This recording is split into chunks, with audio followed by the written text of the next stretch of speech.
surprised my girlfriend by taking her to Cincinnati to visit the Newport Aquarium. I wanted a break from my parents' house, so I booked an Airbnb on the edge of town for the weekend. The pictures of the apartment looked nice, and we were both excited to explore the town and have some time to ourselves. However, when we arrived, we were a bit disappointed with the condition of the place. Besides the trash left behind by the previous guests, it was clear that the hosts had carefully chosen the pictures they posted online. The apartment looked much older than we expected and was mostly empty. The walls had cracks, and the paint was peeling in some places. There was hardly any furniture, just the essentials. A bed, a worn-out couch, and a few basic kitchen appliances, like a small fridge and a microwave. I inspected the bed for bed bugs, made sure there was no mold, and checked that all the locks on the doors worked properly. Then I went to the bathroom, which was in bad shape and clearly needed a lot of work. The shower had stains that looked old, the toilet barely flushed, and the sink had very low water pressure. The mirror was chipped, and the tiles on the floor were cracked. It was clear that this was not the perfect weekend getaway we had imagined. The place was far from what we expected.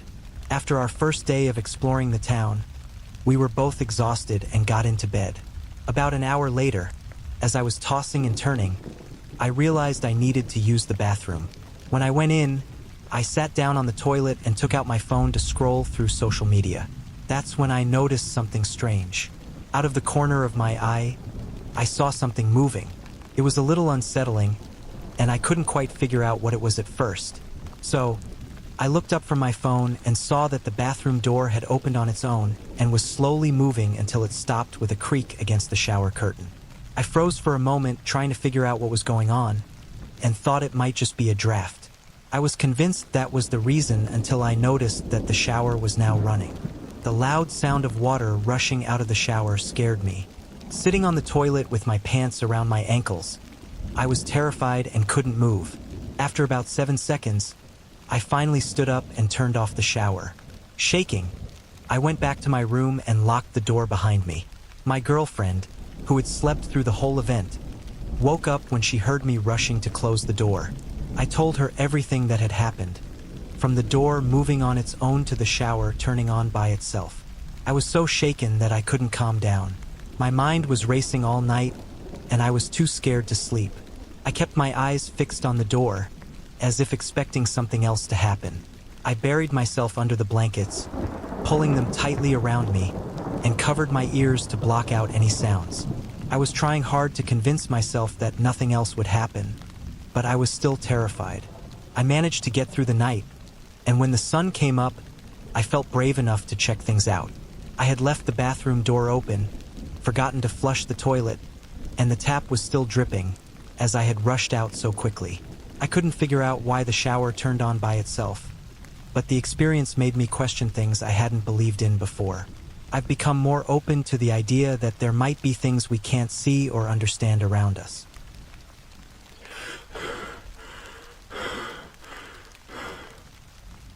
I'm generally skeptical about the paranormal, even though I have a strong interest in ghost stories and supposed evidence of ghosts. I enjoy watching ghost hunter videos and reading creepy posts on the paranormal. I've also visited many places in the US that are said to be haunted. Some of the places I've been to include the Omni Parker House in Boston, which is famous for ghost sightings, the Molly Brown House in Denver, and the Whaley House in San Diego, often called one of the most haunted houses in America, where people claim to hear unexplained noises. None of these places, however, have ever given me any real evidence of ghosts. Part of me wants to believe, but I'm also scared of actually seeing something paranormal. I was mostly a non-believer until a few months ago. To explain, I was planning a surprise party and getaway for my girlfriend's 30th birthday. She had mentioned wanting to go skiing since it was January, so I planned everything months in advance and invited some of her closest friends to join us. I rented an Airbnb cabin that had enough space for 10 people. The cabin had a whole basement floor with 2 beds, 1 room on the first floor, and 3 rooms upstairs. The cabin was in a beautiful rural area in Tahoe, California, with lots of other cabins nearby and along the street. There were plenty of other houses around us, and nothing seemed strange about the place. Other people were also staying nearby. My girlfriend and I took the master bedroom upstairs. Right across the hall, another couple was staying in one room, and my girlfriend's cousin was in the third room next door by herself. All the rooms were taken, and the middle floor was a lively area with games, a fireplace, and a foosball table. The first night was full of fun, with lots of drinking and games. To celebrate, we decorated the living area with streamers and scattered balloons around the large, nice living room and family room, where everyone gathered. We laughed, played games, and enjoyed each other's company. It was a great time, and almost nothing unusual or strange happened that night, except toward the end of the night, some balloons started popping at random times. Someone in our group said it was because the balloons were getting too close to the heater vents, but I didn't think that was the reason, as not all the balloons that popped were near the vents. I simply took note of it and didn't want to argue or suggest anything strange was going on. The next morning, there were still plenty of balloons left. Now, fast forward to the second night. After we returned from our day in the snow, we got ready for more drinking and fun, just like the night before. After a full day of skiing, we were all tired and decided to go to bed earlier, around 11:30 or midnight. This is when I personally experienced something that made me feel uneasy. Since it was cold, I decided to go downstairs to turn on the thermostat and heater. I noticed the couple across the hall had their door slightly open, their lights were on, and someone was using the bathroom. As I went downstairs in the dark stairwell, I heard the floorboards creaking behind me and thought it was one of my friends coming out to get a drink or go to the kitchen. When I reached the living room and stopped at the thermostat, the lights were still off, and the creaking continued. Then I heard it stop a few feet behind me, near the kitchen. The kitchen lights wouldn't turn on, and I didn't hear anything else. I felt like someone was waiting behind me and watching me. So I said, "What's up, dude? Need something?"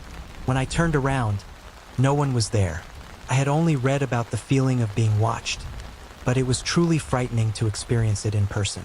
A minute earlier, I could have sworn someone followed me downstairs. I was surprised and, being skeptical, just noted it and said nothing. I went back upstairs. About 30 minutes later, it was still cold. Since everyone was asleep, I decided to turn up the thermostat a little, but not too much. I turned on the hallway light upstairs so I could see the steps from downstairs. Then I went downstairs again and stopped at the thermostat. This time, I only heard my own footsteps and no creaking. As I was adjusting the thermostat and thinking about how strange the creaking had been earlier, I heard a noise that interrupted my thoughts. The ball from the foosball table, which was several feet away near the fireplace, rolled across the table and hit one of the side walls. Nobody was around, and I was too far from the foosball table to have touched the ball myself. I was really scared and didn't know what to think. I quickly went back upstairs to my room and tried to go to sleep. Even though my mind was racing with the strange things that had happened, I decided not to wake anyone up or tell them about what I had experienced, hoping it was just my imagination. The next morning, as we were leaving and driving back home, my girlfriend's friend, the couple who stayed across the hall, brought up the balloons. I saw this as a chance to talk about what happened to me and shared my experiences.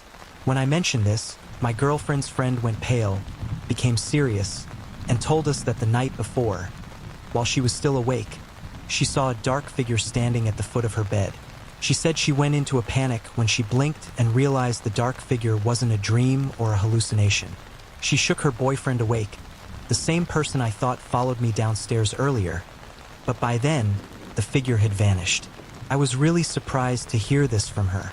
My girlfriend's cousin, who stayed in the room next to ours, then mentioned that she heard what sounded like breathing in her room, but thought it was just the cabin's normal noises. On their own, these events might seem normal or have other explanations, but together, it's hard to ignore that something strange was happening. I hope this is the last time I have any encounters with the paranormal, as I really don't want to experience anything like this again.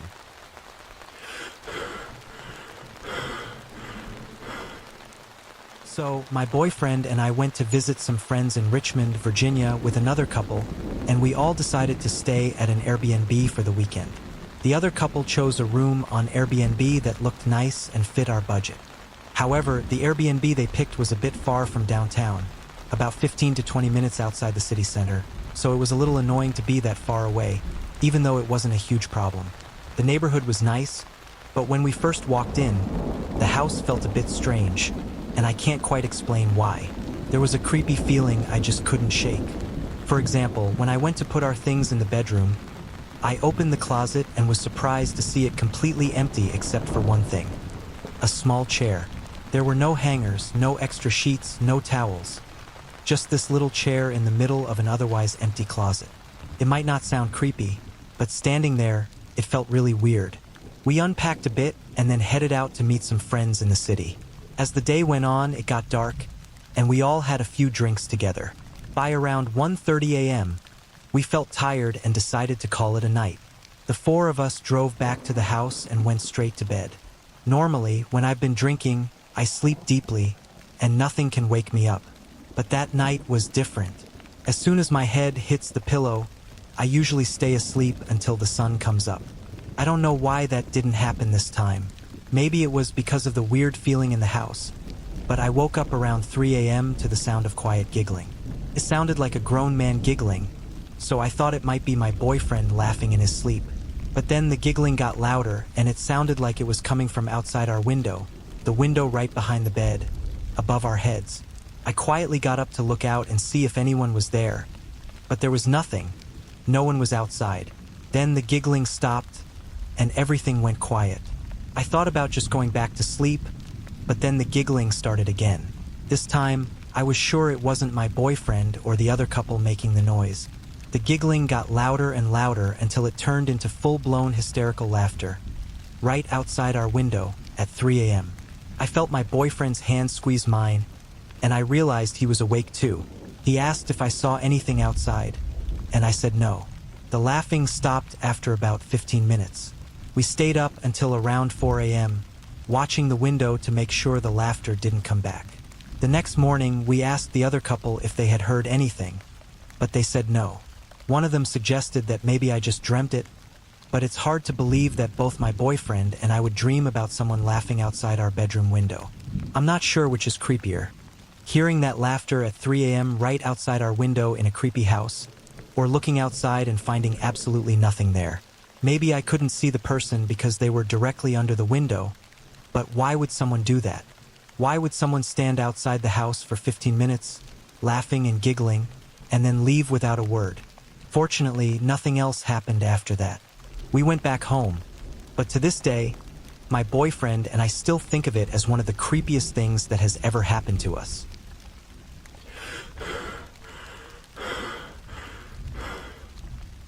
I was 16, and my family had just moved into a new house in a nice neighborhood. I loved the house right away. It was big, with a nice backyard and lots of space. I got to choose my own room, and I didn't feel any hesitation while unpacking and decorating to make it feel like home. Everything was great, at least for the first week. After school, my little brother and I would get home about an hour before my mom. But one day, when I got home first, I dropped my bag on the kitchen table and saw my cat standing still, staring at a door in the kitchen that led to the garage. I talked to my cat and asked, "Hey, what are you doing?" Then I walked toward him, but before I could touch him, I heard a woman's scream coming from the garage, and my cat ran away. I ran after him, taking my brother with me outside, and called my mom. My brother said he didn't hear anything, and my mom thought I must have imagined it, but I knew what I heard was real. When my mom got home, we checked the house but didn't find anything. She thought I was just stressed and had been watching too many horror movies. I didn't argue because I knew she wouldn't believe me. So, I grabbed my bag and went to my bedroom at the end of the hall. As I stood in the doorway, I froze in place. My closet door was open and hanging from its track, like someone had tried to pull it off. My pillow, which is usually too flimsy to stand up by itself, was standing in the middle of the room. It looked so strange that it seemed impossible for it to be like that on its own. I shouted for my mom, saying, "Someone's been in my room." She came back with my brother following her, both looking confused. My mom tried to check things out, but she didn't find anything unusual. Then I pointed to the pillow, but now it was flat on the floor, just like it should have been. My mom said, "You must have knocked it off the bed this morning." She didn't seem worried and brushed it off as if it was nothing. but I knew I hadn't touched the pillow, and even if I had, it was impossible for it to stand up like that by itself. I spent several minutes trying to recreate the way it had been standing, arranging it in different ways, but I couldn't make it stand up again. I went to bed that night without any trouble, even though what had happened earlier that day was weird. It didn't keep me from sleeping. However, I often wake up during the night, so around 3 in the morning, I woke up and got up to go to the bathroom. But when I came back, I froze again in the doorway. The light from the bathroom barely reached my bedroom, but it was enough to see a dark figure sitting on the edge of my bed. It didn't have any clear features, just the shadow of a large man. My heart raced as I leaned forward, squinting to make out more details in the darkness. I tried to adjust my eyes, hoping it was just a trick of the light, but before I could move or react, the figure suddenly stood up and charged straight at me. I was so terrified I couldn't even scream. My feet slipped out from under me, and I fell to the floor. My hand hit the light switch before I even realized I had lost my balance. When the light came on, there was nothing there. My mom and brother rushed in, wondering why I was crying on the floor. I tried to explain, but my mom just said, "You must have been dreaming." I tried to argue and explain that I was fully awake, but she just shook her head and said, "You must have been dreaming. Go back to bed." I felt frustrated but went back to my room. That night, I tossed and turned and didn't sleep well at all. The next day at school was normal, but when I got home, everything felt different. The house didn't feel like home anymore, and my room, which used to be my favorite place, felt cold and unfamiliar. I felt like I was intruding on someone else's space and felt really sorry about it. I tried to make a makeshift Ouija board using cardboard and a clear bottle cap, as I was desperate to understand what I'd experienced. I said, "Hello?" and waited for a reply, but nothing happened. "I'm sorry if we moved into your space. I'll be a good roommate and keep things clean." I started talking to the makeshift Ouija board, but the bottle cap never moved. I felt silly, looking at the cardboard and bottle cap. It was just junk. I pushed it aside and got into bed, feeling embarrassed that I thought it would work. Later that night, I heard a noise like something rattling around. At first, I thought it was just a big moth bumping into the window. I turned on my bedside lamp and saw the board on the floor. The bottle cap was spinning on its side, like a coin spinning fast. I couldn't believe my eyes and let out a gasp. As soon as I breathed out, the cap stopped spinning and was still again. I jumped out of bed, grabbed the board, ripped it in half, and threw it in the trash. I kept my lamp on for about an hour until I started to feel sleepy again. Finally, I turned off the lamp and went back to sleep. I always wore a blindfold to block out any light. So, when I woke up and felt the cold air from my fan, I figured I must have kicked my blanket off while sleeping. I felt around the bed, desperately trying to find my blanket to cover myself again, but I couldn't locate it. I lifted my blindfold and was horrified to see my blanket standing upright above me, towering like it was 6 feet tall. It looked as if it was floating in midair. Panicked, I tried to push my feet to the side and run to the door, but as I moved, the blanket suddenly fell on top of me. It felt like a heavy weight pressing down on me, as if someone had just laid on top of me. I can't remember exactly what happened after that, but when I woke up that morning, my blindfold was lifted, my blanket was thrown to the side of the bed, and my whole body was hurting. I knew it wasn't just a dream. I came out of my room and couldn't stop crying when I saw my mom getting ready for work in the bathroom. I tried to explain what happened, but she didn't believe me. She never did. "You can stay home from school today. Try to get some rest." I nodded reluctantly and went back to bed. Still scared to sleep, I lay there stiffly, waiting for my mom and brother to leave for the day. I heard the keys jingle and the door close. I was alone in the house. I turned onto my stomach and cried into my pillow. I felt exhausted, in pain, and scared. After a few minutes, something unexpected happened. I heard a man's voice clearly say, "I'm sorry about your mom," right beside me. I couldn't stay alone in the house any longer. I got out of bed and walked to school, even though I was usually too scared to do that. But I was more scared of what was in my home than I was of walking to school by myself. We moved out of the house soon after, as my mom finally listened to me, and everything stopped, which was a huge relief for me. But I still wonder what it was, and why it only seemed to bother me.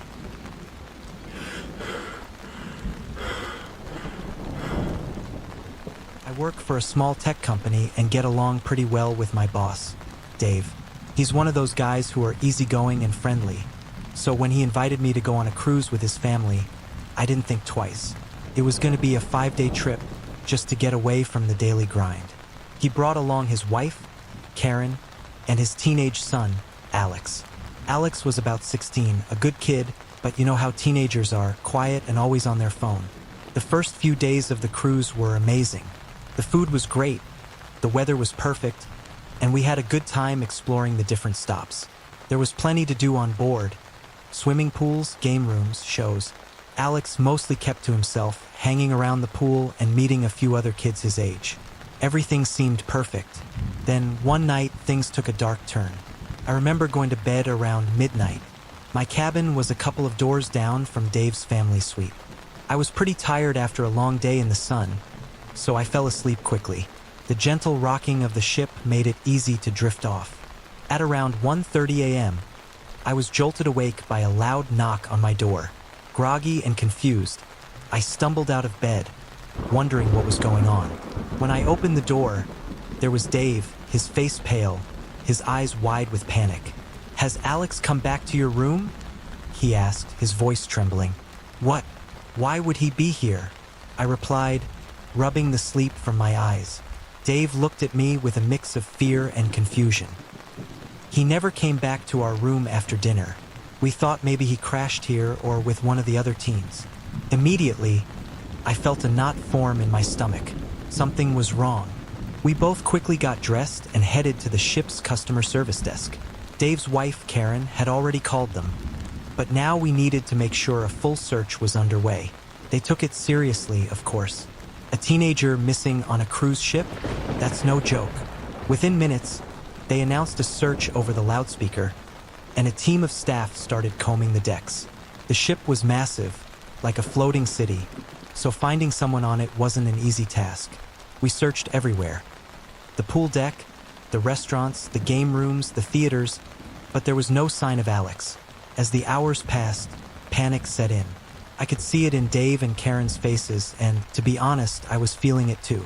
This was supposed to be a fun, relaxing trip. How did it turn into a nightmare so fast? By 3 a.m., the ship's crew suggested we start checking some of the closed-off areas, the empty rooms and parts of the ship that weren't being used. It was a long shot, but at that point, we were desperate. We split into groups, each of us assigned to a different part of the ship. I ended up with one of the ship's security guards, a big guy with a stern face. We started going through the empty rooms one by one. Most of them were completely dark, the lights off, the beds made. It was eerie how quiet it was. The only sound was the hum of the ship's engines in the background. Then, just as we were about to call it quits, we opened a door and found him. Alex was sitting on the floor, his hands tied behind his back with rope, his mouth gagged with a dirty cloth. His eyes were wide with terror. For a moment, I couldn't believe what I was seeing. It was like something out of a horror movie. We rushed to untie him, and as soon as the gag was out of his mouth, he started crying. He was shaking, and his face was pale. He told me not to say anything," Alex stammered, barely able to get the words out. "He said if I told anyone, he'd kill my family." "Who?" I asked, my heart pounding. "Who did this to you?" Alex looked around nervously as if the man might be standing right behind us. A man dressed in black. He grabbed me when I was walking back to the room. He dragged me in here and tied me up. The fear in his eyes was unmistakable. This wasn't some prank or misunderstanding. Someone had deliberately taken him and threatened him, and that someone was still on the ship. We immediately called security, and they locked down the area. They started reviewing security camera footage, trying to find any sign of the man Alex had described. Meanwhile, Dave and Karen were beside themselves with relief and terror. They couldn't believe what had just happened to their son. Then, things took another unexpected twist. The next morning, after hours of reviewing footage and interviewing staff, security identified a suspect. It was someone we all knew, a guy from our company. Couldn't believe it. He was just a quiet guy from the accounting department. We'd had drinks with him the night before, and he seemed completely normal. But there he was, caught on camera, lurking around the empty parts of the ship, following Alex. When security brought him in, he didn't even try to deny it. He just sat there, staring at the ground as they cuffed him and handed him over to the authorities at the next port. Turned out he had some sort of grudge against Dave. He thought kidnapping Alex would scare Dave and ruin him, but he didn't count on the ship's security and the cameras catching him. Even now, months after the cruise, I still think about that night.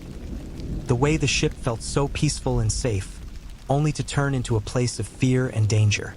And that quiet guy from accounting, someone I would have never suspected, planning something so twisted.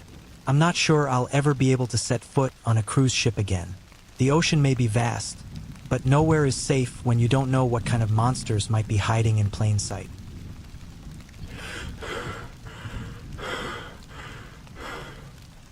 I was 13 years old when my family decided to go on a trip to Antarctica. It was a big deal because we were traveling on a huge cruise ship, and I had never been on one before. I remember feeling excited, my mind buzzing with thoughts of the icy landscapes and the idea of exploring such a large ship. There were so many things to see, and I couldn't wait to check them out. My family and I spent our days enjoying the ship's activities. But as night fell, things became quieter, calmer, almost eerie in the stillness. There was something about the vastness of the ship at night that made it feel almost alive. One night I couldn't sleep. I looked at the clock next to my bed. 2 a.m. The ship was silent, apart from the occasional creak and groan as it moved through the water. My parents and little sister were fast asleep in our cabin. The quietness felt heavy, like it was pressing down on me. I decided this would be the perfect time to explore the ship by myself. I didn't think I'd get into any trouble. After all, how much could happen on a cruise? I slipped out of bed, careful not to make any noise, and quietly opened the cabin door. The hallway outside was dimly lit, and the long corridor stretched ahead of me like a tunnel. It felt strange to be walking alone at this hour, but I was too curious to turn back. I wandered down the hall, through the empty dining area, and then to one of the upper decks. That's when I saw him. A boy, maybe around 17 or 18 years old, was standing near the railing, looking out over the dark sea. His name was Robert, though I didn't know that at the time. He turned when he noticed me, and for a moment, I felt uneasy. His eyes were sharp, and there was something about his expression that made me pause. "You're out late," he said, his voice low but friendly enough. "What are you doing wandering around at this hour?" I shrugged. Just couldn't sleep. Wanted to explore. Robert smiled, but it didn't reach his eyes. Perfect timing. "I know this ship inside and out. I can show you around if you want." I wasn't sure what to say. A part of me was thrilled by the idea of seeing parts of the ship I hadn't yet explored, but another part of me felt off. But Robert seemed confident, like he knew what he was doing, so I agreed. We walked together, moving through parts of the ship that seemed to be completely deserted. As we went along, Robert started talking about himself. He told me that he had been on the cruise for weeks, traveling from one place to another. He said he knew all the secrets of the ship, the places where no one went, the best spots to hide if you didn't want to be found. First, I thought it was cool. Who wouldn't want to know all the hidden places on a ship this big? But then his story started to get darker. He talked about sneaking into passengers' cabins when they weren't there, stealing things just for the thrill of it. He even laughed as he described taking a wallet from a man who was fast asleep by the pool. I remember feeling uncomfortable as he spoke. His grin widened as he told me about the rush he got from doing bad things like robbing people for fun. He talked about how easy it was to get away with it on a cruise. Everyone was on vacation. No one was paying attention. "I could teach you," he said, his voice dropping to a whisper. "We could be a team. You'd never get caught." That was the moment I knew I had to get away from him. My heart was pounding, and my hands were sweaty. This wasn't the kind of adventure I wanted. I just wanted to explore the ship, not get mixed up in something bad. I made some excuses about being tired and needing to get back to my cabin. Robert just nodded, still smiling, as if he knew something I didn't. I hurried back to my cabin, my footsteps quick and quiet on the carpeted floor. When I closed the door behind me, I felt a huge wave of relief. I didn't want to think about Robert or the things he'd said. I crawled back into bed, pulled the blanket up to my chin, and tried to push it all out of my mind. For the next few days, I avoided going out alone at night. I stuck close to my family and made sure I didn't run into Robert again. It was easy enough. There were hundreds of passengers on the ship, and I didn't see him during the day.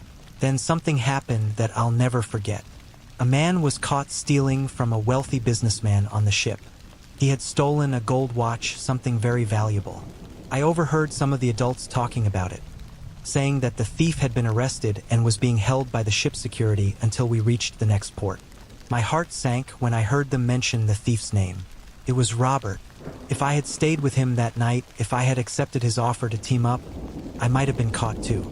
I couldn't believe how close I had come to getting involved in something terrible. I was lucky, so lucky that I hadn't listened to him. The rest of the trip felt different after that. The excitement I had felt at the beginning was gone, replaced by a quiet unease.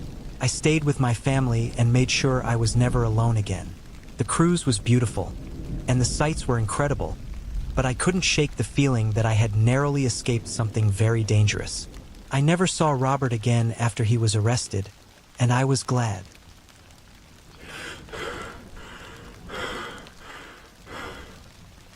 My name is Alina, and I was traveling alone on a cruise to visit my family, who live on a small island far away. It was meant to be a peaceful trip.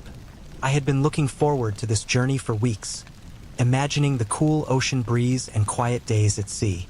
But something happened that I'll never forget, something that still makes me feel uneasy whenever I think about it.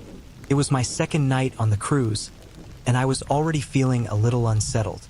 The ship was much larger than I had expected, with long, narrow hallways that seemed to stretch forever. My cabin was on the lower deck, tucked away from the busier parts of the ship. At first, I liked the quiet. It gave me space to think and relax. But as the hours passed, the silence became almost too heavy. The gentle rocking of the ship and the faint hum of the engine were the only sounds. The night started normally enough. I had dinner, strolled around the deck under the stars, and then returned to my cabin to get some sleep. I wasn't feeling tired yet, so I spent some time reading before finally turning off the lights. I don't know how long I had been asleep when it happened, but I suddenly woke up. The room was dark, but the dim glow from the hallway light seeped in through the edges of the door. Everything was quiet, and for a moment, I thought maybe I had just woken up for no reason. Then I heard it, a soft knock on my door. It was so faint that I wasn't even sure I had heard it at first. I sat up in bed, listening carefully. The knock came again, gentle but clear. I felt a cold shiver run down my spine. Who would be knocking on my door at this hour? I glanced at the clock on the small table next to my bed. It was 3 a.m. I hesitated for a moment, then slowly got out of bed and walked to the door. My hand hovered over the doorknob as I peered through the peephole, expecting to see someone outside. But there was no one. The hallway was empty, silent except for the distant creaking of the ship. My heart began to race as I opened the door slightly, just to be sure. I looked both ways down the hall, but no one was there. I stood there for a few seconds, feeling uneasy. Maybe it was just a prank, I thought. Maybe someone had knocked on the wrong door by mistake. I closed the door, locked it, and went back to bed, trying to shake off the strange feeling that something wasn't right. But sleep didn't come easily. I lay there in the darkness, staring up at the ceiling, listening to the soft creaks and groans of the ship. My mind kept drifting back to the knock. I couldn't stop thinking about it. And then something else happened. I was lying on my side, facing the wall, when I felt like someone was watching me.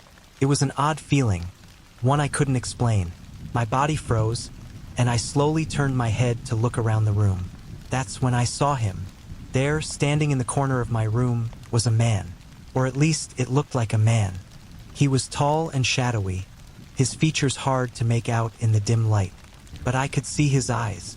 They were dark and hollow, and they were staring directly at me. He didn't move, didn't say a word. He just stood there, watching me.